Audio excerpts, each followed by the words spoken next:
வணக்கம். நம்ம நேயரோட கேள்வி என்ன அப்படின்னா, அவர் நத்தம் புறம்போக்கு நிலத்தில் ரொம்ப வருடங்களாக குடிசை வீடு கட்டி வசித்து வர்றாங்க. அவங்களுக்கு சொந்தமாக வீடோ மனையோ விவசாய நிலமோ எதுவுமே கிடையாது. அவர் வறுமை கோட்டிற்கு கீழ் உள்ளவங்க. அவங்களுடைய கேள்வி என்ன அப்படின்னா, நாங்கள் இலவச வீட்டுமனை பட்டா எப்படி வாங்குவது அப்படிங்கிற கேள்வியை கேட்டிருக்காங்க. இந்த கேள்விக்கு பதில் என்ன அப்படின்னா, இப்போ மேலே நேயர் சொன்ன அனைத்து தகவல்களையும் ஒரு மனுவாக எழுதி அவங்க பகுதியில் இருக்கக்கூடிய வட்டாட்சியர், அதாவது தாசில்தார் அலுவலகத்தில் போயிட்டு மனு கொடுக்கணும். இலவச வீட்டுமனை பட்டா வேண்டி மனு எழுதி மனுவை தாசில்தார் அலுவலகத்தில் கொடுக்கணும். அந்த மனுல அனுப்புனர்ல நேயரோட பெயர் மற்றும் அவருடைய முகவரி, பெறுநர்ல உயர்திரு வட்டாட்சியர் அவர்கள் போட்டுட்டு அவங்க பகுதி வட்டாட்சியர் அலுவலக முகவரியை எழுதணும். பொருள்ல நத்தம் புறம்போக்கு மனைநிலம் இலவச வீட்டுமனை பட்டா கோருவது தொடர்பாக அப்படின்னு எழுதணும். கீழே நான் நத்தம் புறம்போக்கு நிலத்தில் இத்தனை வருடங்களாக குடிசை வீடு கட்டி வசித்து வருகிறேன். நான் வறுமை கோட்டிற்கு கீழ் உள்ளவன். எனக்கு சொந்தமாக வீடோ மனையோ விவசாய நிலமோ எதுவுமே கிடையாது அப்படின்னு சொல்லி உங்க சைடில் இருக்கக்கூடிய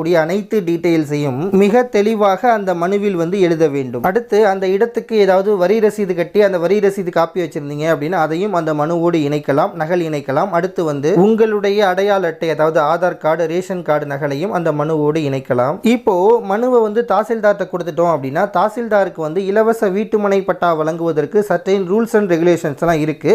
அதெல்லாம் அவங்க பார்த்து தான் இலவச வீட்டுமனை பட்டா வழங்குவதற்கான நடவடிக்கைகளை எடுப்பாங்க. இப்போ நம்ம தாசில்தார் அலுவலகத்தில் மனு கொடுத்துட்டோம் அப்படின்னா உங்கள் மனுவை உரிய முறையில் அவங்க விசாரணை செய்வாங்க. அதாவது விஏஓ, ஆர்ஐ, சர்வேயர் அவங்கெல்லாம் விசாரணை செய்து அதற்கு பிறகு பட்டா வழங்குவதற்கான தகுதியின் அடிப்படையில் அடுத்து என்ன பண்ணலாம் அப்படிங்கிற நடவடிக்கையை அவங்க எடுப்பாங்க. முக்கியமாக இலவச வீட்டுமனை பட்டா வேணும் அப்படின்னா நீங்கள் உங்கள் பகுதியில் இருக்கக்கூடிய தாசில்தார் அலுவலகத்தில் மனு கொடுங்க. அங்கே என்ன பண்ணுவாங்க அப்படின்னா உங்கள் மனுவை ஏற்றுக்கொண்டு உரிய முறையில் விசாரணை செய்து தகுதியின் அடிப்படையில் அடுத்த கட்ட நடவடிக்கையை எடுப்பாங்க. அடுத்து வேறு எங்கு மனு கொடுக்கலாம் அப்படின்னா மாவட்ட ஆட்சியர் அலுவலகத்தில் வாரந்தோறும் திங்கட்கிழமை நடைபெறும் மக்கள் குறை தீர்க்கும் நாள் கூட்டத்தில் மனு கொடுக்கலாம். உங்கள் மனுவின் மீது அவங்க உரிய நடவடிக்கை எடுப்பாங்க.